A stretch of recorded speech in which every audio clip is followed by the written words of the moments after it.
अनुराग कुछ देर तक चुपचाप ड्राइव करता रहा। फिर उसने एक नजर पीछे देखते हुए कहा, आप सो गई क्या? त्रिशा ने आंखें खोले बिना जवाब दिया। जी नहीं। अनुराग ने कार धीमी करते हुए कहा, कहाँ जाना है आपको? I mean, कोई एड्रेस? त्रिशा ने कुछ सोचते हुए जवाब दिया, होटल ब्लू एंजल। अनुराग थोड़ा चौंका और बोला, होटल क्यों? घर क्यों नहीं? ओह। त्रिशा ने कोई जवाब नहीं दिया। अनुराग अब थोड़ा गंभीर हो गया था। उसने सवाल किया, आप इतनी दूर कैसे आ गई? I mean, blue angel hotel जाने के लिए इस रास्ते पर आने का तो कोई सवाल ही नहीं उठता। तो फिर आप यहाँ तक कैसे आ गई? त्रिशा ने आंखें खोलकर उसे घूरते हुए देखा तो वो तुरंत सफाई देने लगा। देखिए, मैं आपसे पहले ही कह रहा हूँ कि मैं कोई गुंडा मवाली नहीं हूँ, एक शरीफ खानदान का लड़का हूँ। सो प्लीज मुझे इस तरह से घूरना बंद कीजिए। त्रिशा ने गहरी सांस लेकर कहा, एक्चुअली हम कुछ गुंडों से बचते हुए रास्ता भटक गए थे। अनुराग एकदम से सतर्क हो गया और पूछा, गुंडे? कैसे गुंडे? त्रिशा ने उसे पूरी बात विस्तार से बताई। सुनते ही अनुराग ने गाड़ी पर जोर से ब्रेक मारा। कार की रफ्तार अचानक थम गई।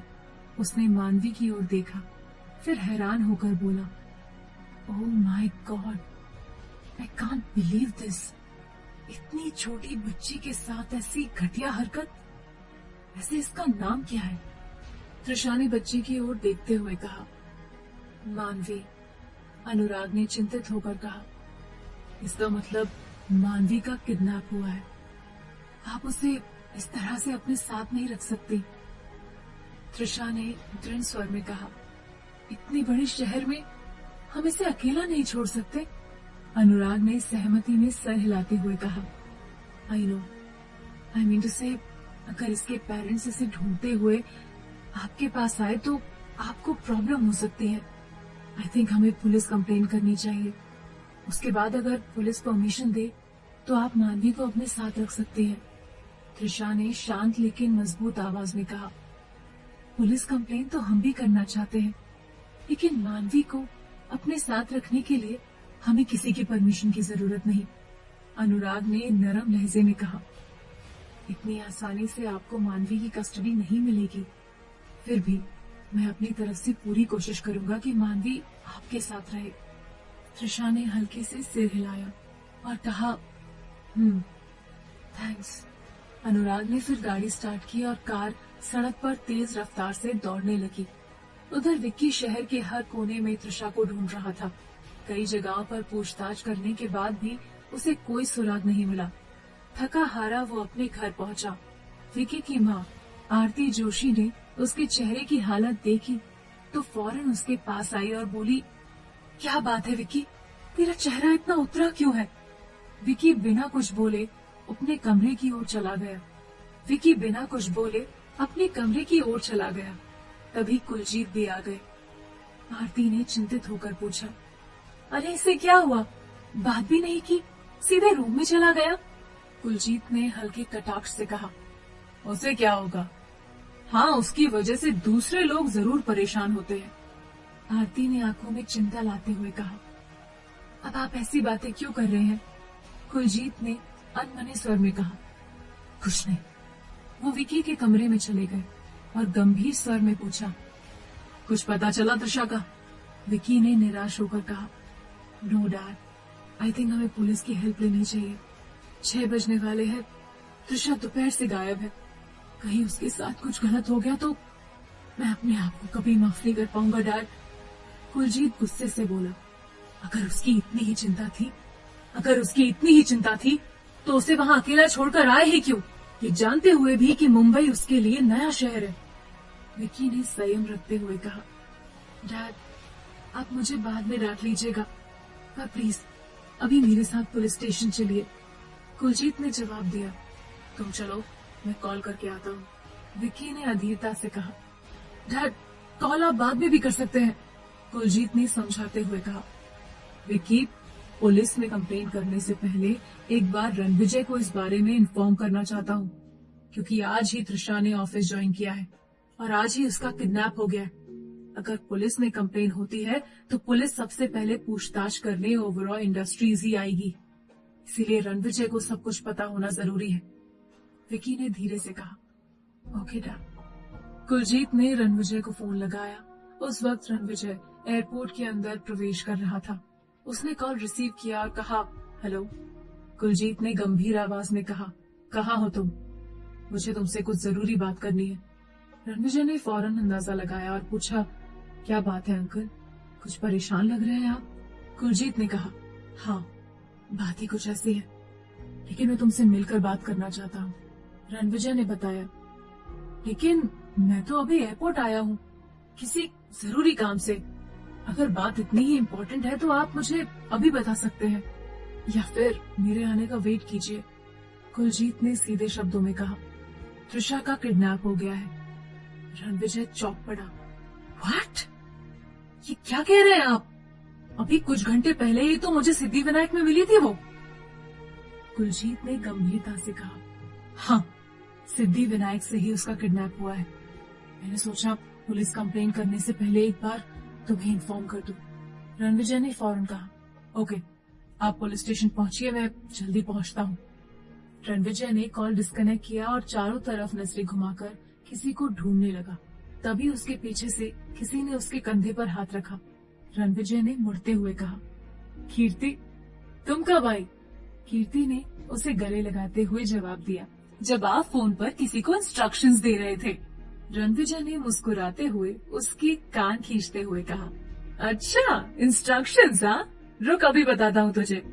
कीर्ति ने नाटक करते हुए कहा, आउच भैया छोड़ो, मुझे दर्द हो रहा है। रणविजय ने हंसते हुए उसका कान छोड़ दिया और कहा, अब जल्दी चल, मुझे बहुत जरूरी काम है। कीर्ति ने चिढ़कर कहा, अब आप भी मुझे डांटना बंद करो। हाँ। दोनों कार में बैठ गए। कार स्टार्ट करते हुए रणविजय ने पूछा, तूने अचानक इंडिया आने का प्लान कैसे बना लिया? कोई बात है क्या?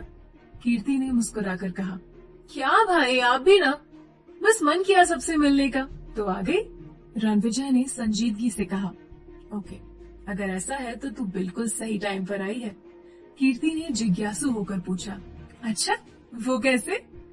कल मिस्टर मलिक की बेटी आशी का बर्थडे है। रणविजय ने कहा, वो तुझे देखकर बहुत खुश हो जाएगी। कीर्ति खुशी से उछल पड़ी, गुड आइडिया भाई, हम उसे बताएंगे ही नहीं कि मैं वापस आ गई हूँ। कल उसके बर्थडे पर सरप्राइज दूंगी। रणविजय मुस्कुराया, ठीक है, लेकिन उसके पहले दादी माँ तेरा इंतजार कर रही है।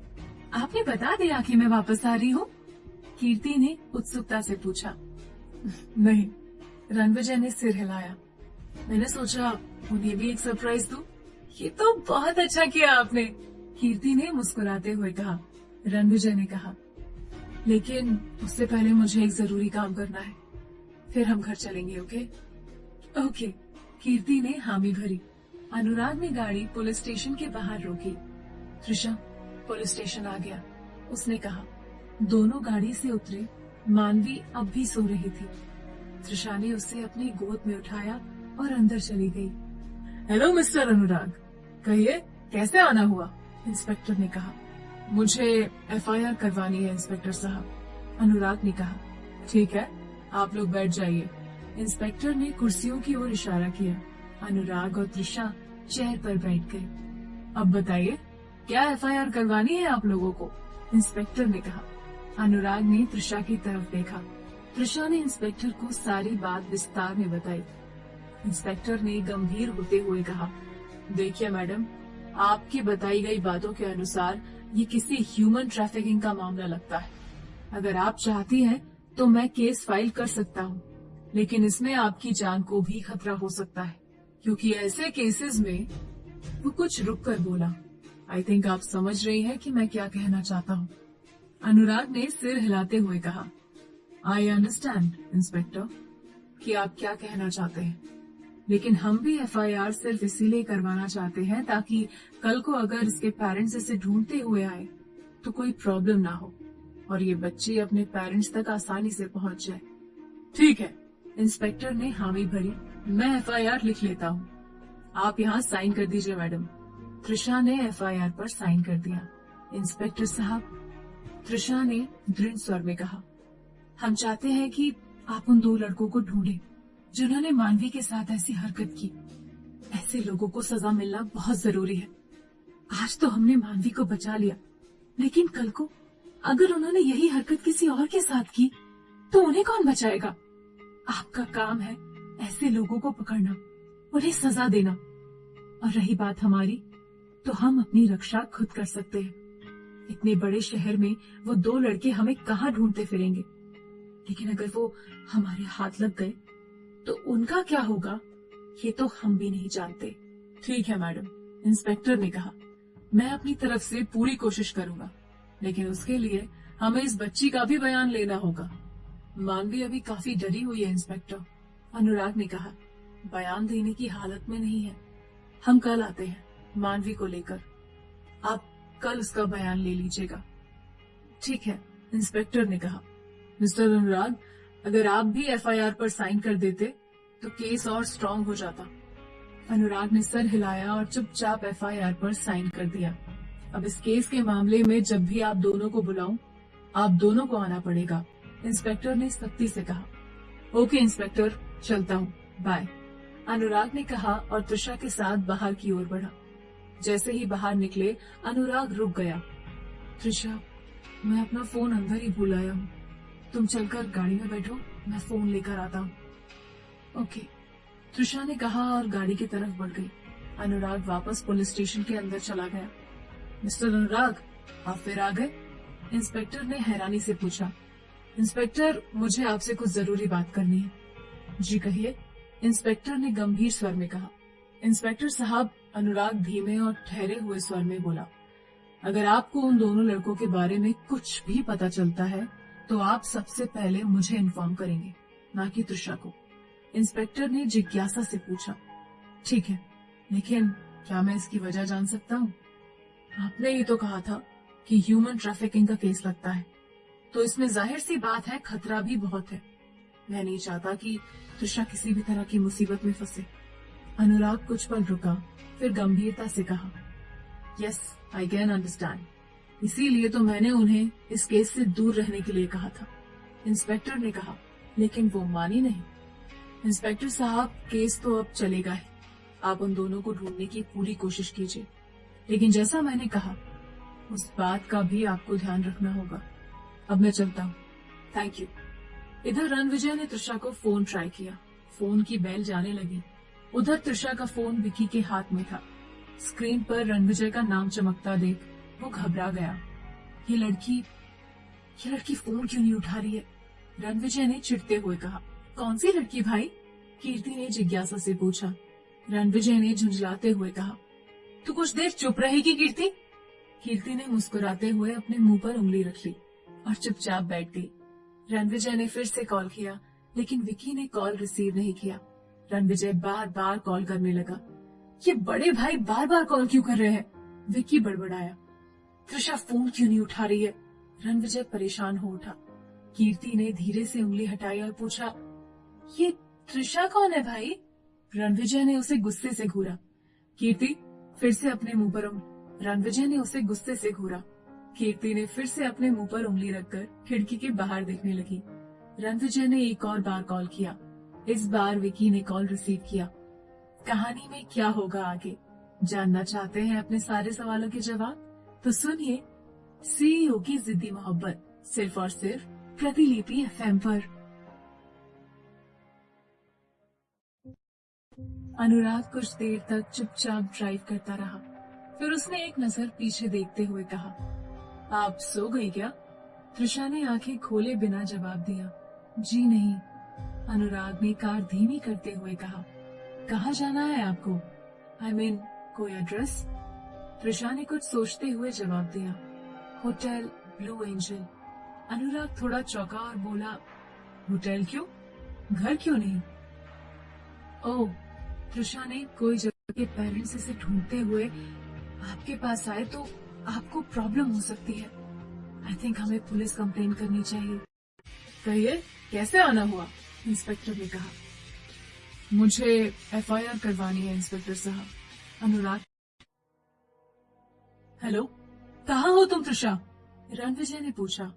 कब से कॉल कर रहा हूँ, फोन क्यों नहीं रिसीव कर रही हो? फोन की दूसरी तरफ से आवाज आई, भाई त्रिशा का फोन मेरे पास है। विकी की आवाज सुनते ही रणविजय चौंक गया। विकी, तुम्हारे पास त्रिशा का फोन कैसे आया? एक्चुअली भाई, विकी ने धीमे स्वर में कहा, ये फोन मुझे मंदिर के पीछे गिरा हुआ मिला। रणविजय के चेहरे पर गुस्से की लहर दौड़ गई। अब उसका संयम जवाब देने लगा था। ये सब तुम्हारी वजह से हो रहा है विकी, उसने झल्लाते हुए कहा।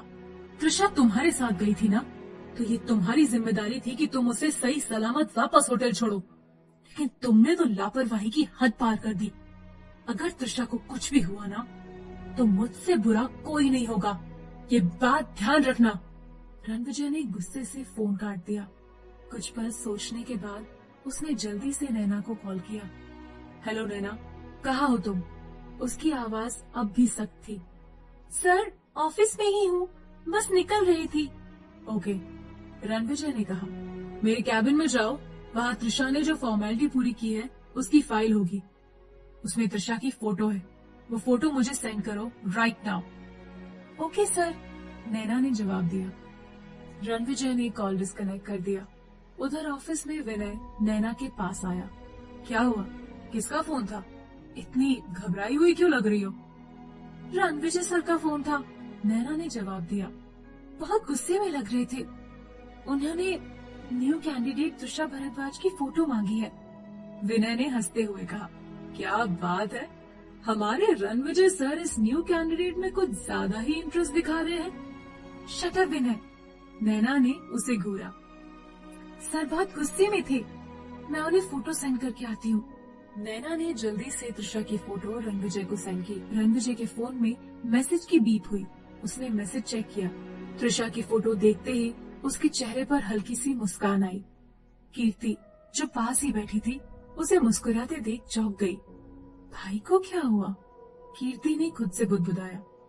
अभी तो इतने गुस्से में थे, अचानक ऐसा क्या देख लिया जो इतना मुस्कुरा रहे हैं?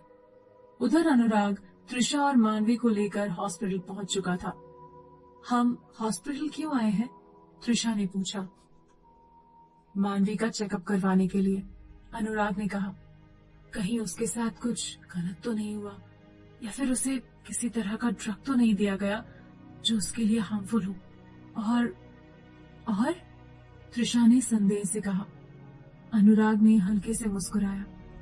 और आपको भी काफी चोट आई है, आपको भी थोड़ी मरहम पट्टी करवा ही देते हैं। इसकी कोई जरूरत नहीं, त्रिशा ने तुरंत कहा। वो तो डॉक्टर ही बताएंगे, अनुराग ने मुस्कुराते हुए कहा। अब चलें अंदर? जी, त्रिशा ने धीरे से कहा। दोनों हॉस्पिटल के अंदर चले गए। बनारस, शारदा निवास। किशन लाल अपने कमरे में चहलकदमी कर रहे हैं। उनके घर में काम करने वाली दाई माँ उनके लिए चाय लेकर आती है और दरवाजे पर नॉक करती है। किशन लाल दरवाजे की तरफ देखते हैं और उन्हें अंदर आने का इशारा करते हैं। दाई माँ ने कहा, बड़े साहब, आप परेशान मत होइए, हमारी बात हुई थी बेबी जी से, वो बिल्कुल ठीक है और उन्होंने आपको अपना ध्यान रखने के लिए कहा है। किशन लाल ने चिंतित होते हुए पूछा, आपने उन्हें शारदा के आने की खबर तो नहीं दी ना? दाई माँ ने मुस्कुराते हुए कहा, हमारे कुछ भी कहने से पहले ही बेबी जी सब समझ जाती है, खास तौर पर तब जब बात उनकी माँ की हो। किशन लाल ने व्यंग्यात्मक मुस्कान के साथ कहा, माँ? दाई माँ ने चाय का कप बढ़ाते हुए कहा, आप चाय पीजिए और आराम कीजिए। अगर आपकी तबीयत बिगड़ी तो बेबी जी हम पर ही नाराज होंगी। किशन चाय का कप लेकर चेयर पर बैठते हुए बोले, शारदा कहाँ है? दाई माँ ने जवाब दिया, मैडम तो किसी काम से बाहर गई है। किशन लाल ने गंभीर स्वर में कहा, मुझे अच्छे से पता है वो कहाँ और किस काम से गई है, लेकिन जब वापस आएगी तो इस घर में फिर से बवंडर आने वाला है।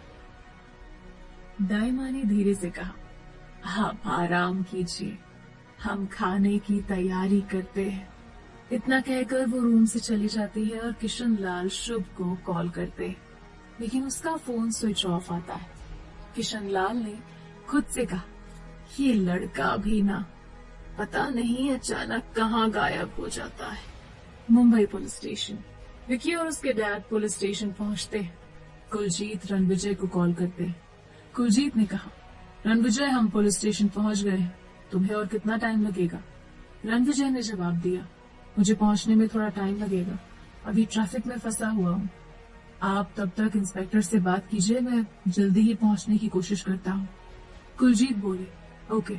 इंस्पेक्टर का नाम सुनकर कीर्ति परेशान हो जाती, लेकिन उसकी हिम्मत नहीं होती कि वो रणविजय से कोई सवाल पूछे। वो पहले ही इतना डांट खा चुकी थी कि और डांट खाने में उसे कोई इंटरेस्ट नहीं था। रणविजय कार ड्राइव करते हुए बोले, तू मुझे ऐसे क्यों देख रही है जैसे कोई भूत देख लिया हो? कीर्ति ने मुंह बनाते हुए कहा, मुझे आपसे कोई बात नहीं करनी, अभी इंडिया आए हो मुझे 1 घंटा भी नहीं हुआ और आपने मुझे डांटना और गुस्सा करना शुरू कर दिया, वो भी बेवजह।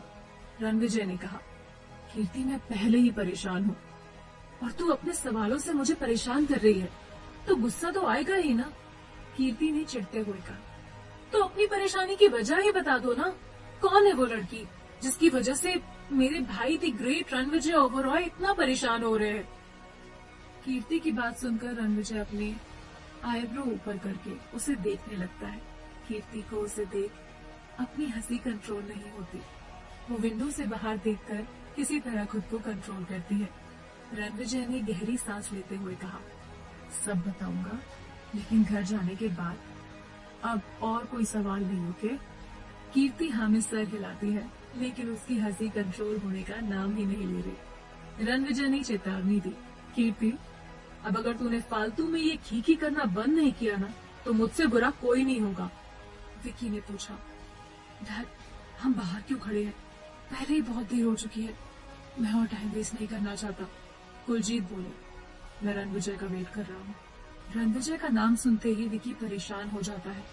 विकी ने घबराते हुए कहा, व्हाट? बड़े भैया क्या करने आ रहे हैं यहाँ?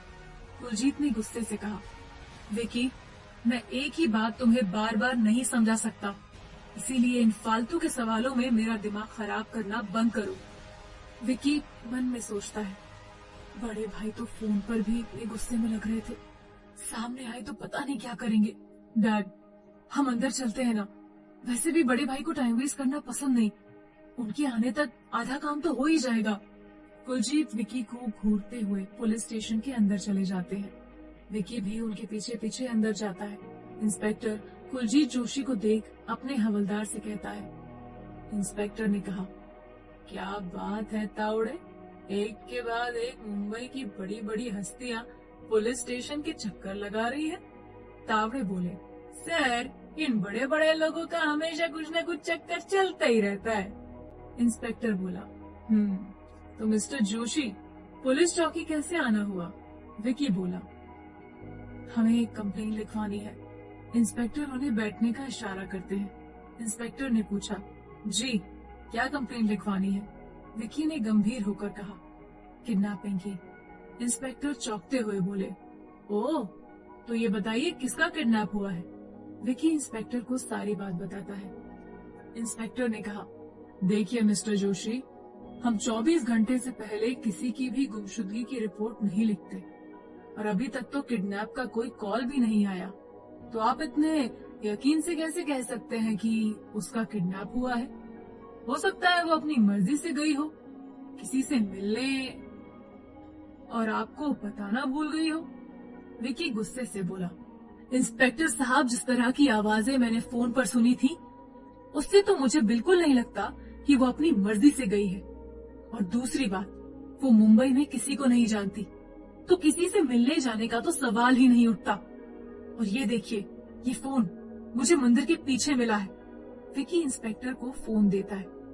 इंस्पेक्टर विकी को घूरते हुए उसके हाथ से फोन लेता है। इंस्पेक्टर ने पूछा, तो ये फोन आपको मंदिर के पीछे गिरा मिला? विकी ने कहा, हाँ। इंस्पेक्टर ने शक भरे स्वर में पूछा, लेकिन आप वहाँ क्या करने गए थे? विकी बोला, जब कैब ड्राइवर ने मुझे बताया कि वहाँ पर कोई लड़की नहीं है, तो मैंने त्रिशा को फोन किया। मैंने बार बार फोन करने के बाद भी त्रिशा कॉल आंसर नहीं कर रही थी। लेकिन कुछ देर बाद जब उसने मेरा फोन उठाया तो उधर से कुछ अजीब सी चीखने चिल्लाने की आवाजें आने लगी। तो मुझे कुछ गड़बड़ लगी, इसीलिए मैं वहां पहुंचा। लेकिन वहां पहुंचने पर त्रिशा नहीं मिली, सिर्फ उसका फोन मिला। इंस्पेक्टर ने गंभीर होते हुए कहा, कहीं ऐसा तो नहीं कि उनके गायब होने के पीछे आपका ही हाथ हो? क्योंकि वो मंदिर भी तो आप ही के साथ गई थी और उनके गायब होने की खबर भी आप ही देने आए हैं। कुलजीत को इंस्पेक्टर की बातों पर बहुत गुस्सा आता है और विकी की हरकतों पर भी। वो जानते थे कि पुलिस स्टेशन आने पर ऐसी सिचुएशन क्रिएट होने वाली है। कुलजीत ने संयम रखते हुए कहा, देखिए इंस्पेक्टर साहब, आप गलत समझ रहे हैं। अगर ऐसी कोई बात होती तो हम खुद चलकर पुलिस स्टेशन नहीं आते। हमें कोई शौक नहीं है अपने लिए मुसीबत खड़ी करने की। प्लीज आप जल्द से जल्द उस बच्ची को ढूंढना शुरू कीजिए। इंस्पेक्टर बोले, I am sorry Joshi ji, लेकिन हम 24 घंटे के पहले कुछ भी नहीं कर सकते। कुलजीत ने कहा, ये आप कैसी बातें कर रहे हैं इंस्पेक्टर? ये शहर उस बच्ची के लिए नया है और कुछ दिन पहले ही मुंबई आई है वो एक सेमिनार अटेंड करने के लिए, और आज उसने ओबरॉय इंडस्ट्रीज ज्वाइन की है। इस फाइल में उसकी सारी डिटेल्स हैं, आप चेक कर सकते हैं। फाइल लेते हुए इंस्पेक्टर बोले, Oberoi Industries? You mean to say Ranvijay Oberoi की ओबरॉय इंडस्ट्री? कुलजीत ने जवाब दिया, जी हाँ। इंस्पेक्टर ने पूछा, अगर ऐसी बात थी तो मिस्टर ओबरॉय ने अभी तक कोई कंप्लेंट क्यों नहीं की, या फिर वो आपके साथ क्यों नहीं आए? इंस्पेक्टर की बात से विकी का गुस्सा कंट्रोल से बाहर हो रहा था, लेकिन वो कुछ कहता उसके पहले ही एक दमदार आवाज वहां गूंजती है। रणविजय बोले, तो अब मैं आ गया हूँ, अब तो आपको कंप्लेंट फाइल करने में कोई प्रॉब्लम नहीं होगी। रणविजय की आवाज सुनकर सब उसकी तरफ देखने लगे। रणविजय अपने 2 बॉडीगार्ड्स के साथ पुलिस स्टेशन के अंदर खड़ा है। रणविजय ने कहा, मैं रणविजय ओबरॉय इंडस्ट्रीज के एम्प्लॉय की मिसिंग होने की रिपोर्ट लिखवाने आया हूँ। मिसिंग पर्सन एक लड़की है और ऊपर से उसके लिए ये शहर भी नया है, और तो और मुंबई में होने वाले क्राइम को आप मुझसे बेहतर जानते हैं। आई थिंक इससे ज्यादा मुझे आपको कुछ भी समझाने की जरूरत नहीं है। इंस्पेक्टर बोले, ठीक है, आपके कहने पर मैं कंप्लेंट फाइल कर देता हूँ। और मिस, क्या नाम है उनका? रणविजय ने कहा, मिस त्रिशा भारद्वाज। इंस्पेक्टर बोला, ठीक है, मैं उन्हें ढूंढने की तलाश शुरू करता हूँ, लेकिन उसके पहले आपको इस कंप्लेंट फाइल पर अपने सिग्नेचर करने होंगे और हमें आपकी ओबरॉय इंडस्ट्रीज में आकर पूछताछ करनी होगी। इंस्पेक्टर विकी की तरफ देखते हुए, सुना है आज ही उन्होंने ऑफिस ज्वाइन किया है और आज ही उनके लापता होने की खबर भी आ गई। तो रणविजय ने गुस्से से बात काटते हुए कहा, आपको जो भी करना है कीजिए, मुझे बस त्रिशा मेरी आंखों के सामने सही सलामत चाहिए। Do you understand? इंस्पेक्टर बोले, ओके, आप यहाँ साइन कर दीजिए। रणविजय कंप्लेंट फाइल पर साइन कर देता है। इंस्पेक्टर ने कहा, अगर उनकी कोई तस्वीर मिल जाती तो ढूंढने में आसानी होती। रणविजय बोले, मेरे पास फोटो है, मैं आपको सेंड कर देता हूँ। इंस्पेक्टर बोले, ओके। तावड़े, सर को मेरा नंबर नोट करवाओ। तावड़े बोले, यस सर। तावड़े ने रणविजय को इंस्पेक्टर का नंबर नोट करवाया। रणविजय इंस्पेक्टर को फोटो सेंड करता है। रणविजय ने कहा, इंस्पेक्टर प्लीज आप अपना काम शुरू कीजिए और मुझे सारी अपडेट देते रहिएगा। इतना कहकर रणविजय अपने बॉडीगार्ड के साथ पुलिस स्टेशन से बाहर आ जाता है।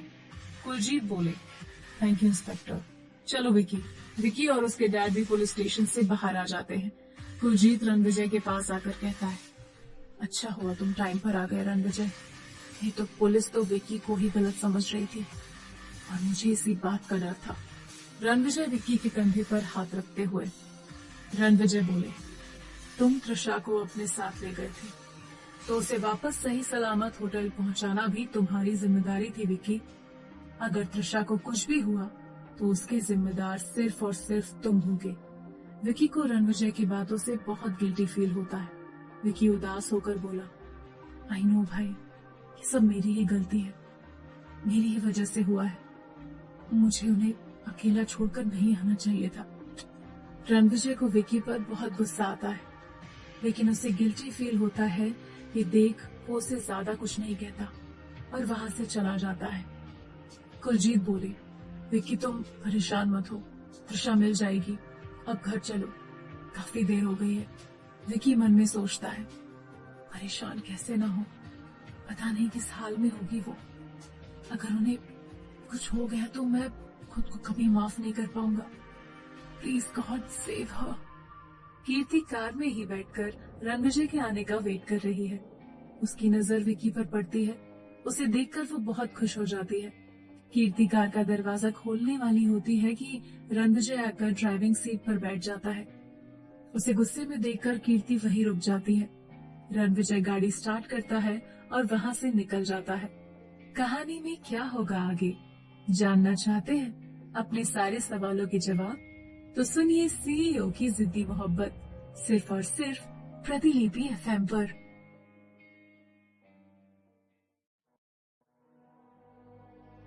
बनारस शारदा निवास। किशनलाल हॉल में बैठे शारदा के आने का इंतजार कर रहे हैं। तभी घर की बेल बजती है और नौकर दरवाजा खोलता है और शारदा का गुस्से से तमतमाता चेहरा देख डर जाता है। शारदा किशनलाल को इग्नोर करते हुए अपने कमरे में जाने लगती है।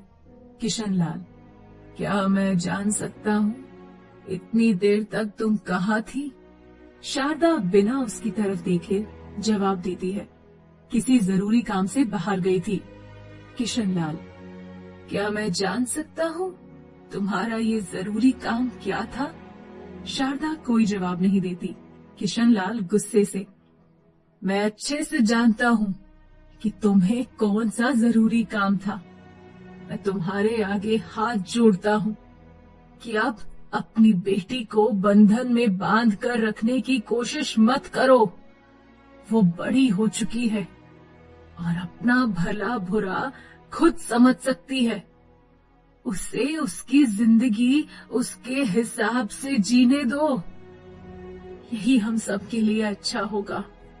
अब त्रिशा 5 साल की कोई छोटी बच्ची नहीं है, इसीलिए उस पर कंट्रोल करने की अपनी नामुमकिन कोशिश बंद कर दो तुम।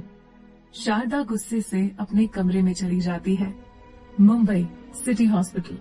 अनुराग और त्रिशा डॉक्टर के कैबिन में काफी देर से डॉक्टर का वेट कर रहे हैं। थोड़ी देर में डॉक्टर भी आ जाती है।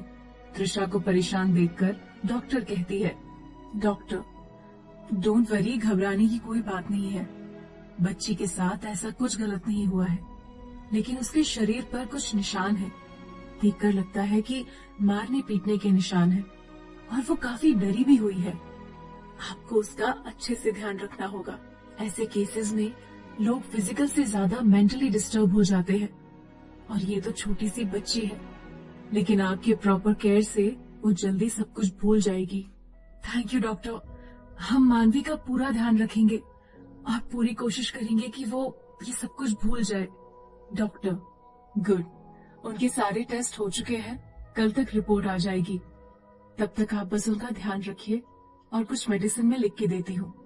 Trisha, thank you doctor. Doctor ये मेरा नंबर है, कल जब रिपोर्ट आ जाएगी तो आप मुझे इन्फॉर्म कर दीजिएगा। ओके। मानवी अभी बेहोश है क्योंकि हमने उसे नींद का इंजेक्शन दिया है ताकि वो आराम से सो सके। आप उसे घर लेकर जा सकते हैं। अनुराग, थैंक यू डॉक्टर। अनुराग त्रिशा की तरफ देखते हुए, एक बार इनकी भी मरहम पट्टी कर दीजिए, इन्हें भी काफी चोटें आई हैं। त्रिशा अनुराग से, इसकी कोई जरूरत नहीं, हम बिल्कुल ठीक है। डॉक्टर, मिस त्रिशा, अगर आप खुद ही फिट नहीं रहेंगी तो बच्ची का ध्यान कैसे रखेंगी? Trisha, okay doctor. Doctor Trisha के हाथों पर लगी चोट को साफ कर उस पर पट्टी करती है और पैरों में भी पट्टी करती है। त्रिशा के चेहरे पर दर्द और थकावट साफ नजर आ रही है। डॉक्टर, मैं आपको कुछ मेडिसिन लिख के देती हूँ जिससे आपकी चोट जल्दी भर जाएगी और दर्द भी कम होगा। Anurag, thank you doctor. Trisha, let's go. Trisha chair से उठने लगती है, लेकिन पैर में लगी चोट के कारण उसका बैलेंस बिगड़ जाता है और अनुराग उसे संभालता है। आराम से, बहुत पावर दिखा ली आपने, लेकिन शायद अब आपकी एनर्जी पावर कम हो गई है। त्रिशा अनुराग को घूरती है। अनुराग हंसते हुए, मानवी को मैं उठाता हूँ, अब चलिए। त्रिशा, नो थैंक्स, हम कर लेंगे। अनुराग, क्या यार, अब इतना भरोसा तो आप मुझ पर कर ही सकती हो ना। एंड ट्रस्ट मी, मानवी मेरी छोटी बहन की तरह है। त्रिशा, नहीं, आप गलत समझ रहे हैं, हमारा वो मतलब नहीं था। इनफैक्ट हम तो आपका जितना भी शुक्रिया अदा करें वो कम है। आपने हमारे लिए इतना कुछ किया, उसके लिए थैंक यू बहुत ही छोटा शब्द है। आप जैसे लोग बहुत ही कम होते हैं इस दुनिया में जो दूसरों की मदद करते हैं, लेकिन किसी पर इतनी जल्दी भरोसा करना हमारी फितरत में नहीं। अनुराग हंसते हुए, इट्स ओके, आपने तो मेरी इतनी तारीफ कर दी कि अब मुझे खुद पर प्राउड फील होने लगा है। अनुराग मानवी को गोद में उठाता है। अब चले। त्रिशा, दोनों हॉस्पिटल से बाहर आकर कार में बैठते हैं और होटल के लिए निकल जाते हैं। Police station. इंस्पेक्टर, तावड़े जरा तस्वीर दिखाना। तावड़े कंप्यूटर स्क्रीन पर देखते हुए, सर अभी लोड हो रही है। हो गया सर। इंस्पेक्टर उठकर कंप्यूटर टेबल के पास आ जाता है। सर, इस लड़की को तो कहीं देखा है। इंस्पेक्टर, ये तो वही लड़की है जो मिस्टर अनुराग के साथ आई थी कंप्लेंट लिखवाने। तावड़े, सही पकड़े सर, ये तो वही लड़की है। इंस्पेक्टर, क्या नाम बताया था मिस्टर ओबरॉय ने इसका? त्रिशा, त्रिशा भारद्वाज। इंस्पेक्टर एफआईआर के रजिस्टर में त्रिशा की सिग्नेचर चेक करता है, जहां टी भारद्वाज लिखा हुआ है। मतलब कि ये एफआईआर वाली टी भारद्वाज और किडनैपिंग वाली त्रिशा दोनों एक ही है। तावड़े, तो जल्दी से उन लोगों को इन्फॉर्म कर देते हैं सर कि लड़की मिल चुकी है। इंस्पेक्टर, नहीं तावड़े, त्रिशा ने तो कुछ और ही एफआईआर लिखवाई है, फिर ये लोग इसे किडनैपिंग का केस क्यों बता रहे हैं? वैसे भी रणविजय ओबरॉय ने मुझे मेरी ड्यूटी सिखाई है, तो मैं भी देखना चाहूंगा कि उसकी ओबरॉय इंडस्ट्री में किस तरह का काम चलता है। तावड़े, पर सर। इंस्पेक्टर, पर कुछ नहीं, कल सुबह हम ओबरॉय इंडस्ट्रीज में पूछताछ के लिए चल रहे हैं, उसके बाद सब कुछ अपने आप क्लियर हो जाएगा। ओबरॉय मेंशन। रणविजय और कीर्ति घर पहुंचते हैं। रणविजय अब भी गुस्से में है। कीर्ति, भाई अब तो अपना मूड ठीक कर लो, वरना दादी माँ आपको ऐसे देखकर परेशान हो जाएंगी। रणविजय गार्ड से, कीर्ति का सारा सामान उसके रूम में रखवा दो। Guard, okay sir. गार्ड सारा सामान लेकर घर के अंदर जाता है। शोभा रामू से, ये लोग किसका सामान लेकर अंदर आ रहे हैं? रामू, अभी देखता हूँ मैडम। तभी रामू कीर्ति और रणविजय को देखकर रुक जाता है। रामू कुछ कहता, उसके पहले कीर्ति उन्हें चुप रहने का इशारा करती है और चुपके से आकर दादी माँ की आंखों पर अपना हाथ रख देती है। शोभा घबराकर, अरे कौन है, बोलते क्यों नहीं? रामू कौन है? शोभा कीर्ति के हाथों पर अपना हाथ रखती है, उसे पहचान लेती है, लेकिन फिर नाटक करते हुए, अरे कोई कुछ बोलता क्यों नहीं? कीर्ति नाराज होकर दादी माँ के सामने सोफे पर आकर बैठ जाती है। कीर्ति, क्या दादी माँ, इतने सालों में आप तो सच में मुझे भूल गई है। शोभा कीर्ति के कान खींचते हुए, शोभा, इंडिया वापस आ रही है, तूने मुझे बताना भी जरूरी नहीं समझा? कीर्ति मुंह बनाते हुए, मैंने सोचा मैं आपको सरप्राइज दूंगी, लेकिन आपको तो। शोभा कीर्ति को गले लगाती है। शोभा, मैं अपनी पोती को ना पहचानूं? ऐसा तो हो ही नहीं सकता। कीर्ति शोभा की गालों पर किस करते हुए, रणविजय, तो ये था तेरा सरप्राइज। रणविजय मुस्कुराते हुए दादी माँ और कीर्ति को देख रहा है। कीर्ति, मेरी प्यारी दादी माँ। शोभा, बस बस, अगर इतना ही प्यार होता तो मुझे छोड़कर विदेश नहीं जाती तू। कीर्ति, ओ दादी माँ, अब तो मैं वापस आ गई हूँ ना, वो भी हमेशा के लिए। शोभा खुशी से, हाँ, तू सच कह रही है? कीर्ति हाँ में सर हिलाती है। ठीक है, अब तू जा, फ्रेश होकर आ, मैं खाना लगवाती हूँ। कीर्ति ओके। शोभा रणविजय, तू वहाँ खड़ा क्या कर रहा है? तुझे याद है ना, आज का डिनर तू हमारे साथ करेगा? रणविजय जानता हूँ दादी माँ। रणविजय और कीर्ति दोनों अपने अपने रूम में फ्रेश होने चले जाते हैं। शोभा खाना लगाओ रामू, आज मैं अपने दोनों बच्चों के साथ डिनर करूंगी। रामू खुशी से जी मैडम। कुछ देर में कीर्ति और रणविजय फ्रेश होकर नीचे आते हैं। शोभा उन दोनों का बड़ी उत्सुकता से डाइनिंग टेबल पर इंतजार कर रही है। कीर्ति चेयर पर बैठते हुए, आज कितने दिनों बाद घर का खाना मिलेगा। शोभा अपने हाथों से दोनों के लिए खाना परोसने लगती है। खाना देखते ही कीर्ति के मुंह में पानी आने लगता है। ये क्या दादी माँ, इतने दिनों बाद मैं घर वापस आई और सारा खाना भाई की पसंद का। This is not fair. Ranvijay ने मुझसे कहा था कि आज मैं उसकी फेवरेट डिश बनाऊं। उसने मुझे कहाँ बताया था कि आज तुम वापस आने वाली हो। कोई बात नहीं, आज खा ले, कल से सब तेरी पसंद का ही बनेगा। शोभा अपने हाथों से कीर्ति को खाना खिलाती है। रणविजय, तू कहाँ खोया है? खाना खा बेटा। खा ही तो रहा हूँ दादी माँ। तू कुछ परेशान सा लग रहा है, क्या बात है? दादी माँ वो। कीर्ति कुछ कह पाती उससे पहले ही रणविजय उसे चुप रहने का इशारा करता है और बाकी के शब्द कीर्ति खाने के निवाले के साथ ही निकल जाती है। शोभा क्या हुआ, तू चुप क्यों हो गई? कुछ नहीं दादी माँ, इसे तो आदत है हर वक्त बकबक करने की। कम से कम खाने के वक्त तो अपना मुंह बंद रखे। कीर्ति खाने का निवाला मुंह में डालते हुए, अगर मुंह बंद रखूंगी तो खाऊंगी कैसे? रणविजय गुस्से से, शराब कीर्ति, चुपचाप से खाना खाओ। कीर्ति क्या यार भाई, यार बक गुस्सा गुस्सा, इतना गुस्सा सेहत के लिए अच्छा नहीं होता। रणविजय डॉक्टर कीर्ति, आपको मेरी सेहत का ध्यान रखने की कोई जरूरत नहीं। आप अपने पेशेंट्स को अच्छे से हैंडल कर लीजिए, वही बहुत है। कीर्ति गुस्से से, भाई आप। शोभा बस करो तुम दोनों। कीर्ति चुपचाप से खाना खाओ।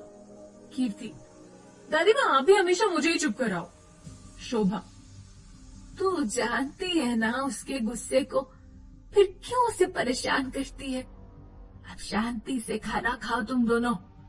कीर्ति मुंह बनाते हुए खाना खाने लगती है। रणविजय अब भी परेशान है। उसके फोन की बेल बजती है।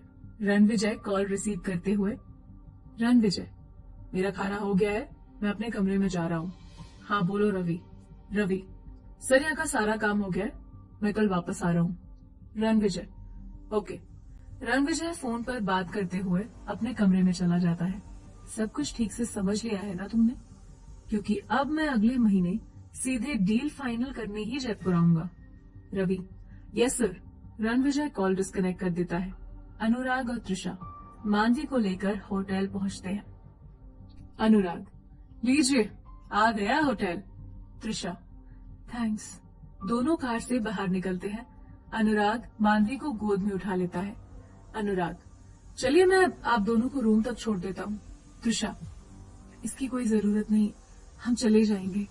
अनुराग प्लीज यार। त्रिशा मुस्कुराते हुए ठीक है चलिए। वैसे भी आप हमारी बात कहाँ मानने वाले हैं। दोनों बातें करते हुए होटल के अंदर आते हैं और लिफ्ट की ओर बढ़ते हैं। अनुराग कौन सा floor? Trisha third floor. Anurag third floor के लिए लिफ्ट की बटन प्रेस करता है और कुछ ही सेकंड में लिफ्ट थर्ड फ्लोर पर पहुंच जाती है। लिफ्ट का दरवाजा खुलते ही त्रिशा अपने रूम की तरफ बढ़ती है और अनुराग उसके पीछे पीछे जाता है। रूम में आने के बाद अनुराग मानवी को बेड पर लेटा देता है। अनुराग अब मैं चलता हूँ, bye, take care, good night. Trisha अब जाने से पहले एक कप कॉफी हो जाए?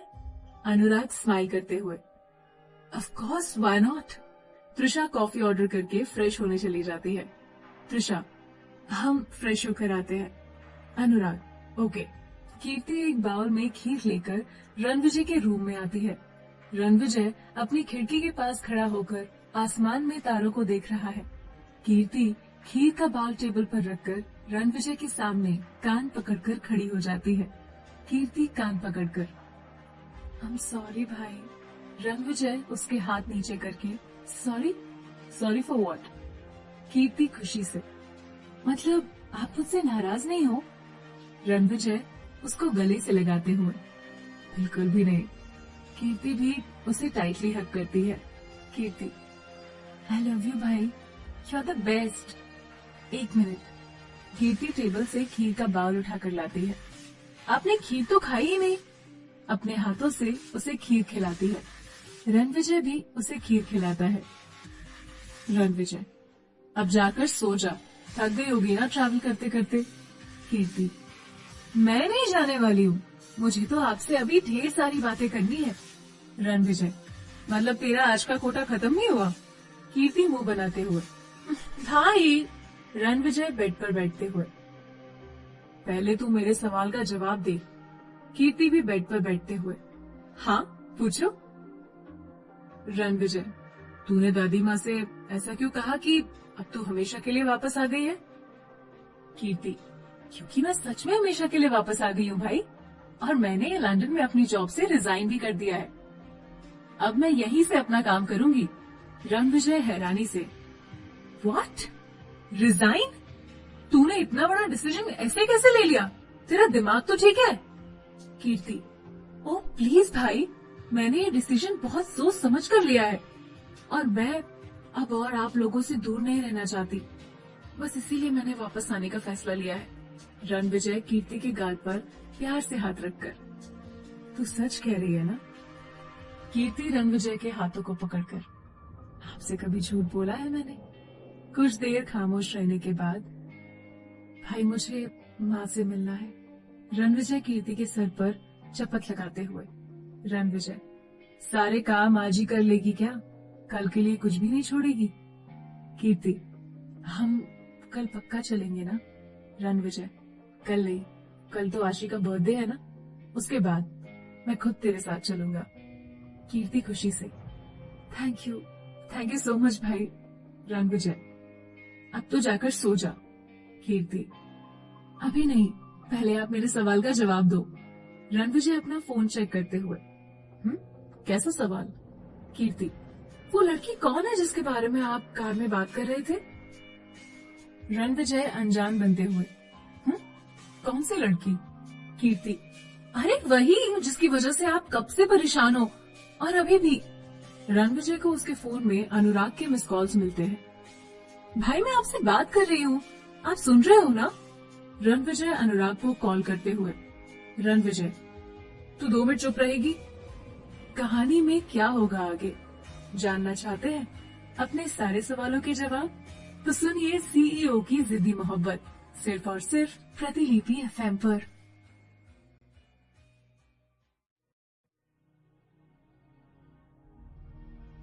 त्रिशा के रूम में अनुराग और त्रिशा कॉफी पी रहे थे। अनुराग, आप होटल में क्यों है? आई मीन आपका घर? त्रिशा, हमारा घर तो बनारस में है, हम यहाँ किसी काम से आए हैं। अनुराग, तो फिर मानवी भी आप? अनुराग के फोन की बेल बजने लगती है। स्क्रीन पर रणविजय का नाम देखकर उसके फेस पर बड़ी स्माइल आ जाती है। Excuse me. Anurag call receive करता है। बोलिए सर जी, आज हमारी याद कैसे आ गई आपको? रणविजय, शट अप अनुराग, हर वक्त एक ही दाना मारना बंद कर। अनुराग, यू शट अप, पिछले 1 महीने से एक बार भी कॉल किया तूने मुझे? नहीं ना, तो ये ताने तो सुनने पड़ेंगे, समझा? रणविजय, हाँ मेरे भाई समझ गया, अब तू ये बता कि तूने मुझे कॉल क्यों किया था? अनुराग हैरानी से, कॉल? मैंने तो तुझे कोई कॉल नहीं किया। कीर्ति अनुराग का नाम सुनते ही रणविजय के हाथ से फोन छीन लेती है। कीर्ति, हेलो हैंडसम। अनुराग कीर्ति की आवाज सुनकर चौंक जाता है। अनुराग, हे ब्यूटीफुल, तू कब आई? कीर्ति, आज ही। अनुराग, बताया क्यों नहीं? कीर्ति, आपने पूछा ही कब? रणविजय कीर्ति से फोन छीनते हुए, रणविजय, हो गया तेरा, ला फोन दे मुझे। कीर्ति बेड के ऊपर चढ़कर, नहीं अभी नहीं। अनुराग, कीर्ति, उस अकड़ू को दे दे फोन, मैं अभी आ रहा हूँ तुझसे मिलने। कीर्ति आराम से बेड पर बैठते हुए, no no it's too late. Anurag, ओहो beautiful, you know very well it doesn't matter. Kirti, I know, but कल तो हम मिल ही रहे ना, मामा जी के घर। अनुराग कंफ्यूज होते हुए, अनुराग, मामा जी के घर? कीर्ति, हाँ। अनुराग, इंदर अंकल के घर क्यों? हम तो तेरे घर भी मिल सकते हैं ना। कीर्ति रणविजय की तरफ देखते हुए, प्लीज डोंट से आपको कुछ भी याद नहीं है कल क्या है।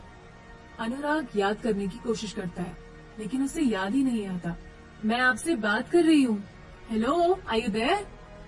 अनुराग झंझलाते हुए, अरे यार ऐसा अभी क्या है कल, तू ही बता देना। कीर्ति गुस्से से, नो वे, अब मैं आपको कुछ नहीं बताने वाली हूँ। अनुराग, ओके डन, कल मिलते हैं। कीर्ति हैरानी से, आई कांट बिलीव दिस, आप कैसे भूल सकते हैं कल का दिन। रणविजय कीर्ति के हाथ से फोन छीन लेता है और फिर बहुत ही पोलाइटली बात करते हुए कहता है, रणविजय, कमीने, कल आशी का बर्थडे है, तुझे इतना भी याद नहीं? इतना सुनते ही अनुराग के फेस के एक्सप्रेशंस चेंज हो जाते हैं और वो हड़बड़ाते हुए काउच से उठकर खड़ा हो जाता है। उसके ऐसे बिहेवियर से त्रिशा भी खड़ी हो जाती है। त्रिशा, क्या हुआ, आप ठीक तो है? रणविजय को किसी लड़की की आवाज सुनाई देती है। Anurag, no no I am fine. Ranvijay Trisha की आवाज सुन लेता है और उसे आवाज भी कुछ जानी पहचानी सी लगती है, लेकिन रणविजय अनुराग से कुछ पूछ पाता उसके पहले ही अनुराग कहने लगता है, थैंक यू भाई, थैंक यू सो मच, तूने मुझे बाल बाल बचा लिया। पता नहीं ये बात मेरे दिमाग से कैसे निकल गई यार। रणविजय से बात करते हुए अनुराग फिर से सोफे पर बैठ जाता है और त्रिशा को भी बैठने का इशारा करता है। त्रिशा भी बैठकर अपनी कॉफी पीने लगती है। रणविजय, बस बस, अब अपनी ये नौटंकी बंद कर, सब समझता हूँ मैं। और ये बता तू मुंबई वापस कब आया? अनुराग, आज दोपहर को ही। रणविजय गुस्से से, दोपहर से रात होने को है, पूरा 1 महीने बाद तू मुंबई आया है, लेकिन मुझसे मिलना तूने जरूरी नहीं समझा? Good, very good.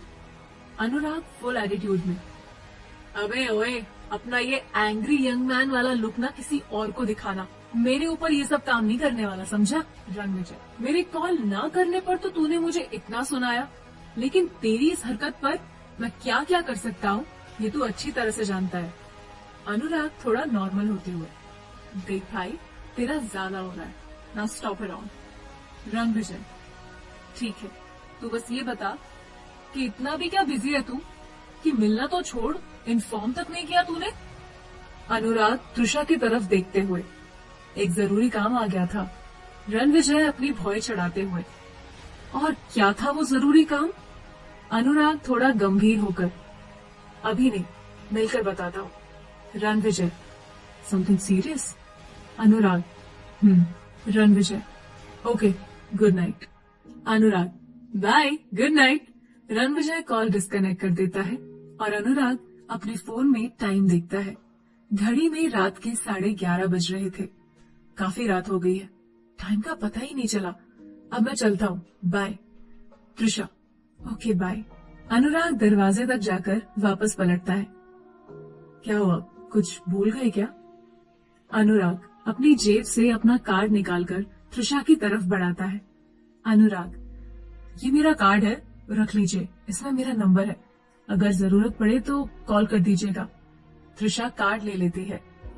त्रिशा, वैसे हमें इस कार्ड की जरूरत तो नहीं पड़ेगी, फिर भी रख लेते हैं, and thanks again.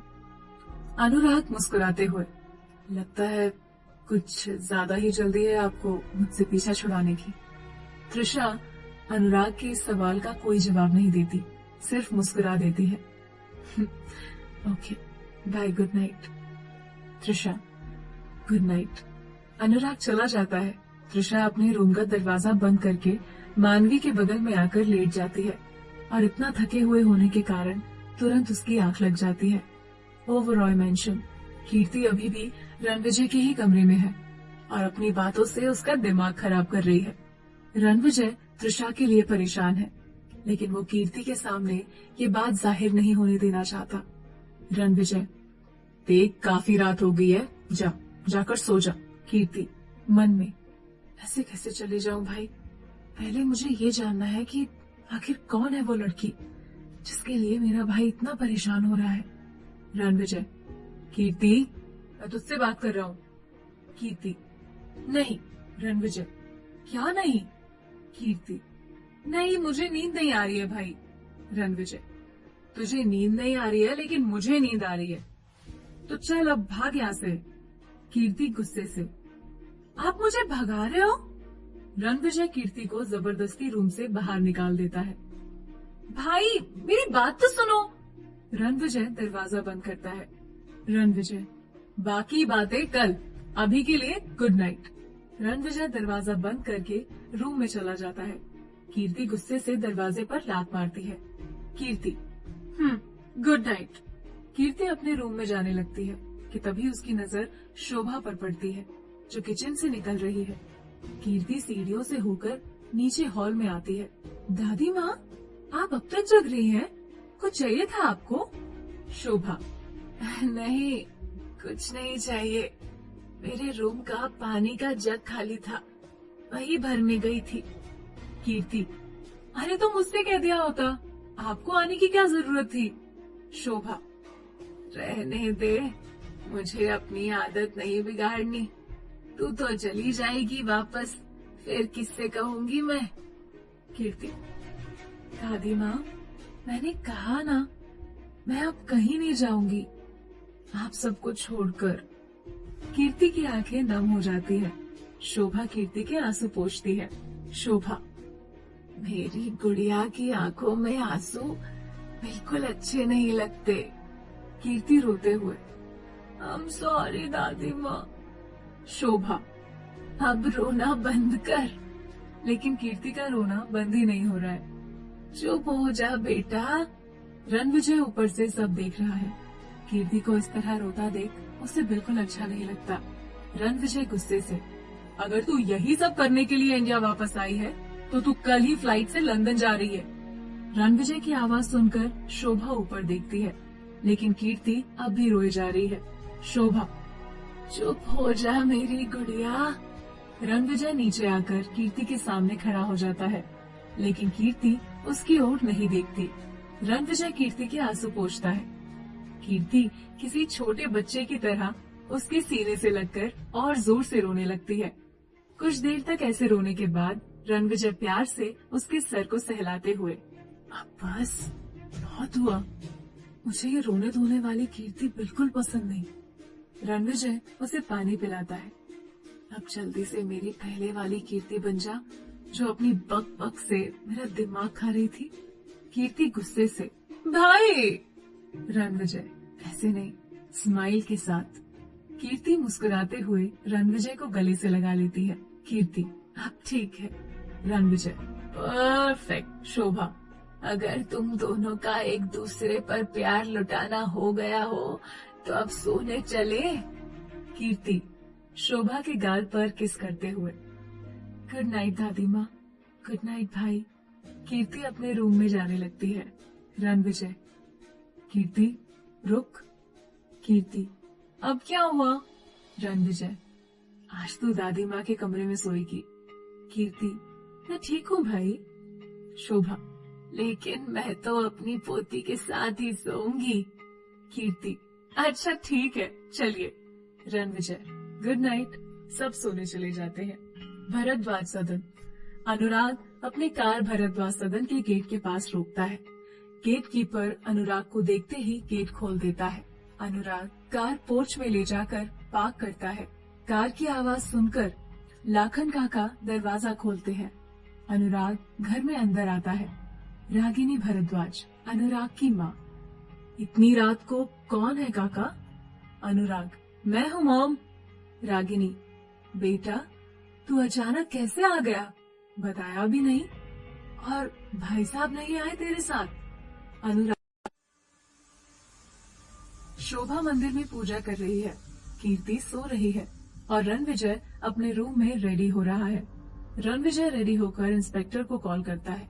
Ranvijay. Inspector, कुछ पता चला त्रिशा का? इंस्पेक्टर। हम कोशिश कर रहे हैं, लेकिन हमें ओबेरॉय इंडस्ट्रीज में पूछताछ करनी होगी। रणविजय। जो करना है कीजिए, लेकिन जल्द से जल्द त्रिशा का पता लगाइए। इंस्पेक्टर कॉल डिस्कनेक्ट कर देते हैं। रणविजय नीचे आता है। शोभा, कहाँ जा रहा है? रणविजय, ऑफिस। शोभा, नाश्ता तो कर ले। रणविजय, आज नहीं दादी, बहुत जरूरी काम है, प्लीज मुझे मत रोकिए। शोभा, तू भूल रहा है कि हमें तेरे मामा जी के घर जाना है। रणविजय, दादी माँ, मुझे पता है कि आज आशी का बर्थडे है, लेकिन पार्टी तो शाम को होगी ना, तो अभी से वहां जाकर क्या करूंगा? शोभा, अभी पूजा है बेटा। रणविजय, सॉरी दादी, लेकिन मैं किसी पूजा में नहीं जाने वाला, और आप भी मुझे फोर्स मत कीजिए प्लीज। वैसे कीर्ति का है, दिखाई नहीं दे रही। शोभा, अब तक उठी नहीं है। रणविजय, उसे उठाइए भी मत, आराम करने दीजिए, काफी थक गई होगी। शोभा, ठीक है। रणविजय, बाय दादी माँ। शोभा, हाँ bye. Police station. Inspector, Tawde, गाड़ी निकालो। तावड़े, लेकिन जाना कहाँ है sir? Overall industries. Tawde, okay sir. कुछ ही देर में इंस्पेक्टर ओवरऑल इंडस्ट्रीज पहुंच जाता है, लेकिन गार्ड उन्हें अंदर जाने नहीं देता। इंस्पेक्टर, देखिए, कल इस ऑफिस के एक एम्प्लॉय का किडनैप हुआ है, हमें उसी के सिलसिले में पूछताछ करनी है, हमारे रास्ते से हटिए। सिक्योरिटी गार्ड रणविजय को कॉल करके इन्फॉर्म करते हैं। रणविजय उन्हें पुलिस को अंदर जाने के लिए परमिशन देता है। पुलिस को ओवरऑल इंडस्ट्रीज में देखकर हर एक इंसान हक्का बक्का रह जाता है। इंस्पेक्टर रिसेप्शनिस्ट से कहता है, इंस्पेक्टर, कल ही इस ऑफिस में एक एम्प्लॉय किडनैप हुआ है, हमें उसी के सिलसिले में पूछताछ करनी है, प्लीज आप सभी एम्प्लॉयज को यहाँ बुलाइए। नैना इंस्पेक्टर की बात सुनकर परेशान हो जाती है। नैना, किडनैप? किसका किडनैप हुआ है? इंस्पेक्टर, मिस त्रिशा भारद्वाज का। हमें यही इन्फॉर्मेशन मिली है कि उन्होंने कल ही ऑफिस ज्वाइन किया है। नैना हैरानी से, व्हाट? त्रिशा का kidnap? Inspector, yes madam, Trisha का किडनैप। अब आप प्लीज सबको बुलाइए, हमें पूछताछ करनी है, हम ज्यादा टाइम वेस्ट नहीं कर सकते। रणविजय भी ऑफिस पहुंचता है। अच्छा हुआ मिस्टर ओबरॉय आप भी यहाँ आ गए। आइए, आई होप कि आप हमारे साथ कोऑपरेट करेंगे। रणविजय, यस इंस्पेक्टर, आपको जो भी पूछताछ करनी है कीजिए, लेकिन जल्द से जल्द त्रिशा को ढूंढिए। इंस्पेक्टर सबसे पूछताछ करने लगता है। Hotel blue angel. त्रिशा, मानवी, जल्दी जल्दी खाओ, हमें लेट हो रहा है बेटा। मानवी, तुम कहाँ जा रही हो मुझे छोड़कर? मुझे अकेले में डर लगता है, तुम प्लीज मेरे साथ ही रहो ना। तुम्हारे पैर में भी चोट लगी है, तुम भी मेरे साथ आराम क्यों नहीं करती? त्रिशा प्यार से मानवी के गाल को छूकर, हमने कहा था ना आपसे, डरने की कोई जरूरत नहीं है, और हम कहीं नहीं जा रहे हैं आपको छोड़कर, समझे आप? मानवी त्रिशा का हाथ पकड़कर, सच्ची? त्रिशा, हाँ, लेकिन अभी हमें एक जरूरी काम से बाहर जाना है, थोड़ी देर में वापस आ जाएंगे। उसके बाद आप और हम दोनों शॉपिंग के लिए चलेंगे, आपके लिए न्यू ड्रेस लेना है, ओके? मानवी खुशी से, मेरे लिए नए कपड़े? त्रिशा अपने बैग में सामान चेक करते हुए, हाँ। मानवी, तो मेरे लिए नए कपड़े लाओगी? त्रिशा, तो क्या, रोज रोज आपको हमारे कपड़े पहनने हैं? मानवी अपने कपड़ों को देखते हुए, ये तुम्हारे कपड़े हैं? त्रिशा अपना दुपट्टा ठीक करते हुए, तो और किसके होंगे यहाँ पर? त्रिशा खुद को आईने में देखकर, परफेक्ट। मानवी, तुम इतनी छोटी फ्रॉक कैसे पहन सकती हो? ये तो तुम्हें आएगी भी नहीं। त्रिशा मुस्कुराते हुए, सही कहा, ये फ्रॉक तो हमें आएगी ही नहीं, क्योंकि ये फ्रॉक तब की है जब हम 5 साल के थे, और हमारे जन्मदिन पर हमारी माँ ने। इतना कहकर त्रिशा चुप हो जाती है। मानवी, क्या हुआ, चुप क्यों हो गई? त्रिशा बात बदलते हुए, मानवी, आप कितने सवाल करती हो, अब आप हमारी बात ध्यान से सुनिए, हम ये दरवाजा लॉक करके जा रहे हैं, आप खुद से कहीं बाहर नहीं जाएंगी जब तक हम नहीं आ जाते, समझ रही है ना आप? कहीं भी अकेले जाने की कोई जरूरत नहीं है, मानवी, ठीक है, लेकिन त्रिशा थोड़ा स्ट्रिक्ट होकर, लेकिन कुछ नहीं, कितना बोलती हैं आप? हमें ज्यादा बोलने वाले लोग बिल्कुल पसंद नहीं है। त्रिशा के स्ट्रिक्ट बिहेवियर के कारण मानवी का चेहरा उतर गया। त्रिशा टेबल की तरफ इशारा करते हुए बोली, वहाँ सारा खाना रखा है, अगर आपको भूख लगे तो खा लीजिएगा। मानवी उदास होकर, ठीक है। त्रिशा अपना बैग उठाकर बाहर निकलती है, मानवी हाथ हिलाते हुए, भाई। मानवी, हम फिर से कह रहे हैं कि दरवाजा खोलकर बाहर मत जाना। मानवी सिर हिलाकर हाँ कहती है, बाय। त्रिशा दरवाजा बंद करके चली जाती है।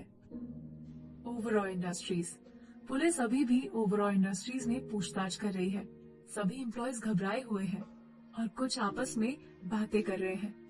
यार, ये न्यू कैंडिडेट का किडनैप किसने किया होगा? एक दिन भी नहीं हुआ उसे ढंग से ऑफिस आए और इतना बड़ा कांड हो गया। जरूर उसकी किसी से दुश्मनी रही होगी और उसी ने किडनैप किया होगा।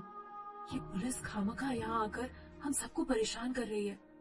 वैसे दुश्मनी से याद आया, कल इस न्यू कैंडिडेट की वजह से हमारी नैना को काफी कुछ सुनना पड़ा था रणविजय सर से। कहीं उसी ने तो। विनय कब से दूर खड़ा इन सभी की बातें सुन रहा था, लेकिन उस एम्प्लॉय के इतना कहते ही विनय वहाँ आ जाता है। विनय गुस्से से, shut up, just shut up. मैं कब से तुम सबकी बकवास सुन रहा हूँ। तुम्हें आइडिया भी है कि अगर पुलिस ने तुम लोगों की बातें सुन ली तो नैना कितनी बड़ी मुसीबत में पड़ सकती है। इंस्पेक्टर आदित्य भी दूर खड़े इन लोगों की बातें सुन रहा था। इंस्पेक्टर ऊंची आवाज में, यहाँ मिस नैना कौन है? नैना का नाम सुनते ही विनय घबरा जाता है। नैना सामने आते हुए, मैं हूँ सर। विनय गुस्से से उन लोगों को घूरता है। नैना के पास आकर खड़ा हो जाता है। नैना जी, कल आपका मिस त्रिशा के साथ कोई झगड़ा हुआ था? इंस्पेक्टर की बातें सुनकर नैना घबरा जाती है। विनय उसका हाथ पकड़ लेता है। विनय, इन सभी बातों से त्रिशा के किडनैप होने का कोई लेना देना नहीं है। इंस्पेक्टर स्माइल करते हुए, मिस त्रिशा की किडनैपिंग से किसका कितना लेना देना है, यही जानने के लिए तो हम यहाँ आए हैं मिस्टर। इंस्पेक्टर नैना की तरफ देखते हुए, हाँ, तो आप हमारे सवालों का जवाब यहाँ देना पसंद करेंगी या फिर थाने चलकर? नैना घबराते हुए, आप क्या कहना चाह रहे हैं? मुझे कुछ समझ नहीं आ रहा। इंस्पेक्टर, सब समझ में आ जाएगा मैडम। इंस्पेक्टर चेयर खींचकर नैना को उस पर बैठने का इशारा करता है। दो लेडी कांस्टेबल उसके पास आकर खड़ी हो जाती है। बैठिए। नैना चेयर पर आकर बैठ जाती है। हमें वो सब जानना है जो कल आपके और मिस त्रिशा के बीच हुआ। नैना, कल हमारे बीच ऐसा कुछ नहीं हुआ जो मैं आपको बताऊं। आप मेरी बात समझ क्यों नहीं रहे इंस्पेक्टर साहब? इंस्पेक्टर, समझ तो आप नहीं रही है मैडम जी। आपकी ये होशियारी आप पर कितनी भारी पड़ सकती है, इसीलिए जितना पूछ रहा हूँ उतना जवाब दीजिए। नैना गुस्से से, कल हमारे बीच कोई झगड़ा नहीं हुआ था, सिर्फ एक छोटी सी मिसअंडरस्टैंडिंग हुई थी बस। त्रिशा के ऑफिस पहुँचते ही विनय की नजर मेन गेट से आती हुई त्रिशा पर पड़ती है। विनय उसे पहचानने की कोशिश करता है। इंस्पेक्टर, कैसी मिसअंडरस्टैंडिंग? पूरी बात बताइए। विनय सोचते हुए, ये तो कल वाली न्यू कैंडिडेट लग रही है। विनय के फेस पर एक बड़ी सी स्माइल आ जाती है। वो गुस्से से इंस्पेक्टर को घूरते हुए, इंस्पेक्टर साहब, अब आपको पूरी बात मिस त्रिशा ही बताएंगी। विनय की बात सुनकर सब उसकी तरफ देखने लगते हैं और इंस्पेक्टर गुस्से से कहता है, इंस्पेक्टर, कहना क्या चाहते हैं आप?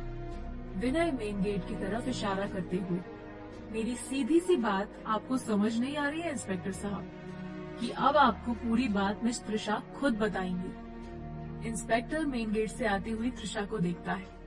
सबकी नजरें त्रिशा पर ही है। खुद को इस तरह देखता पाकर त्रिशा को थोड़ा अजीब सा लगता है। ऑफिस के अंदर आने पर त्रिशा की नजर इंस्पेक्टर आदित्य पर पड़ती है। त्रिशा हैरानी से, हमने तो आपको ऑफिस का एड्रेस दिया ही नहीं, फिर आप यहाँ कैसे? क्या उन दोनों का कुछ पता चला? इंस्पेक्टर मुस्कुराते हुए, नहीं त्रिशा जी, हम तो यहाँ किसी और केस के सिलसिले में आए हैं। त्रिशा, ओह, आई एम सॉरी, हमें लगा कि आप इंस्पेक्टर, आपको सॉरी कहने की कोई जरूरत नहीं है त्रिशा जी, क्योंकि इस केस से भी आप ही रिलेटेड हैं। त्रिशा हैरानी से, मतलब क्या है आपका? हम कुछ समझे नहीं। इंस्पेक्टर, मिस्टर रणविजय ओबरॉय ने आपकी किडनैपिंग की रिपोर्ट लिखवाई है, उसी की पूछताछ करने के लिए हम यहाँ आए हैं। त्रिशा हैरानी से, व्हाट? हमारी किडनैपिंग? इंस्पेक्टर, जी हाँ, आपकी किडनैपिंग। कल दोपहर से जब आप लापता हुई तो कुछ लोगों ने आपको ढूंढने की कोशिश की। आपके ना मिलने पर उन्होंने आकर आपके किडनैपिंग की रिपोर्ट लिखवाई। उसी के सिलसिले में पूछताछ करने हम यहाँ आए हैं। और यहाँ आकर हमें पता चला कि कल आपकी इन मैडम से कुछ बहस हो गई थी। त्रिशा और इंस्पेक्टर की बात सुनकर सभी लोग कंफ्यूज हो जाते हैं। विनय जाकर रणविजय को इन्फॉर्म करता है कि त्रिशा ऑफिस आ गई है। रणविजय अपने कैबिन से बाहर आता है। त्रिशा को देखकर उसके फेस पर स्माइल आती है, लेकिन उन दोनों की बहस को वो समझ नहीं पाता। त्रिशा गुस्से से इंस्पेक्टर को घूरते हुए, आपका दिमाग खराब है? त्रिशा नैना के पास जाकर उसे उन दो लेडीज कांस्टेबल के बीच से उठाती है और इंस्पेक्टर के बिल्कुल सामने खड़ी हो जाती है। आप बहुत अच्छी तरह से जानते हैं कि हम कल कहाँ थे और हमारे साथ क्या हुआ, फिर भी आप यहाँ आकर इन लोगों को परेशान कर रहे हैं।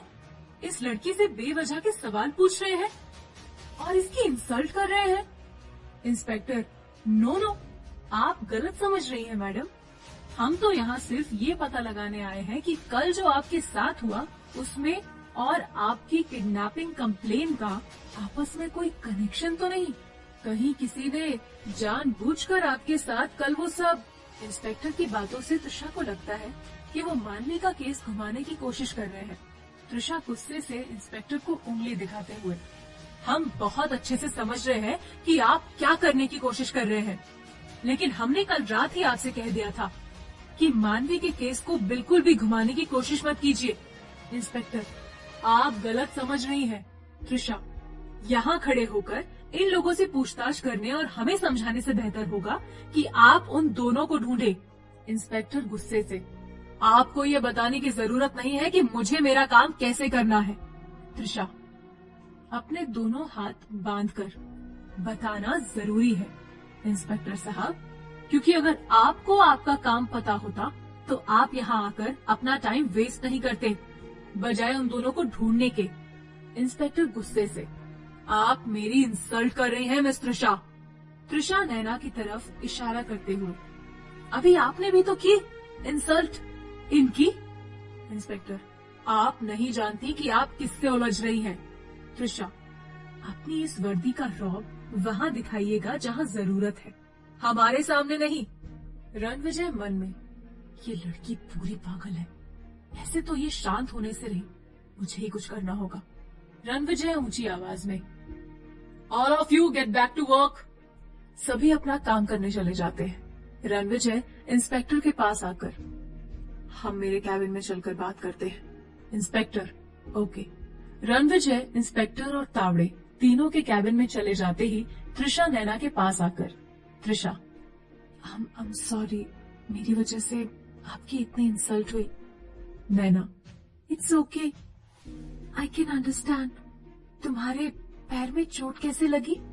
त्रिशा, ये चोट तो कल, बहुत लंबी कहानी है, बाद में सुनाते हैं आपको। नैना, ओके, वैसे भी तुम्हें अभी रणविजय सर के कैबिन में जाना चाहिए। त्रिशा, त्रिशा धीरे धीरे अपने कदम बढ़ा रही है।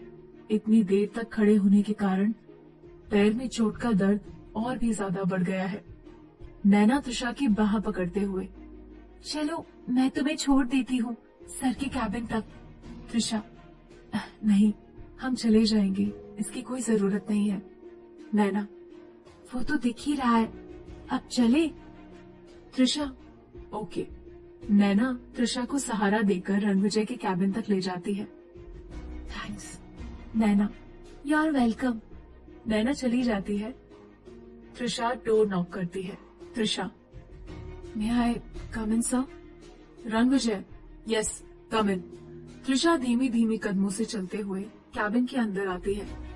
क्या हुआ, तुम ऐसे क्यों चल रही हो? रणविजय अपने चेयर से उठकर त्रिशा के पास आता है। त्रिशा, वो कल मंदिर के बाहर। रणविजय गुस्से से त्रिशा की बाह पकड़ते हुए, कहा था ना मैंने, चलो होटल तक ड्रॉप कर देता हूँ। लेकिन नहीं, तुम्हें तो मेरी कोई बात माननी ही नहीं है। त्रिशा गुस्से से रणविजय का हाथ झटकते हुए, क्यों माने हम आपकी बात? रणविजय, तुमसे तो बात ही करना बेकार है। इंस्पेक्टर, अब आप ही इन्हें समझाइए मिस्टर ओबरॉय। रणविजय, आप किस केस की बात कर रहे हैं inspector? Please tell me. Inspector Trisha और अनुराग द्वारा लिखाई गई कंप्लेन के बारे में रणविजय को सब कुछ बताते हैं। तो ये बात आपने मुझे कल क्यों नहीं बताई, जब मैं पुलिस स्टेशन आया था? इंस्पेक्टर थोड़ा नर्वस होते हुए, आपकी दी हुई तस्वीर आपके जाने के 15-20 मिनट बाद मैंने देखी। रणविजय, फोटो देखने के बाद तो आप मुझे इन्फॉर्म कर सकते थे ना? इंस्पेक्टर, कर सकता था, लेकिन इनकी एफआईआर और आपकी किडनैपिंग कंप्लेन के बीच कोई कनेक्शन नहीं। मुझे लगा कि त्रिशा के साथ जो कुछ भी हुआ, कहीं उन सब के पीछे किसी की सोची समझी साजिश तो नहीं। त्रिशा, फिर से वही बात। इंस्पेक्टर, देखिए मैडम, आपको फिर से समझा रहा हूँ, ये केस ह्यूमन ट्रैफिकिंग का लगता है। आप खामखा इन मामलों में पड़ रही है। Ranvijay, what? Human trafficking? Trisha, listen inspector साहब, इस बारे में कल ही बात कर चुके हैं हम। प्लीज अब आप बिना टाइम वेस्ट किए उन दोनों को ढूंढिए। It's a request. इंस्पेक्टर खड़े होकर, तो ठीक है, आप उस बच्ची को पुलिस स्टेशन लेकर आ जाइएगा, ताकि हम स्केच रेडी करवा सके और उन दोनों की पहचान हो सके। त्रिशा, मानवी अब पुलिस स्टेशन नहीं जाएगी। उन लड़कों को हमने भी देखा था, तो स्केच बनाने में उनका हुलिया हम आपको बता सकते हैं।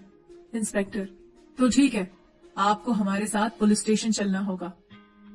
कहानी में क्या होगा, आगे जानना चाहते हैं? अपने सारे सवालों के जवाब तो सुनिए सीईओ की जिद्दी मोहब्बत, सिर्फ और सिर्फ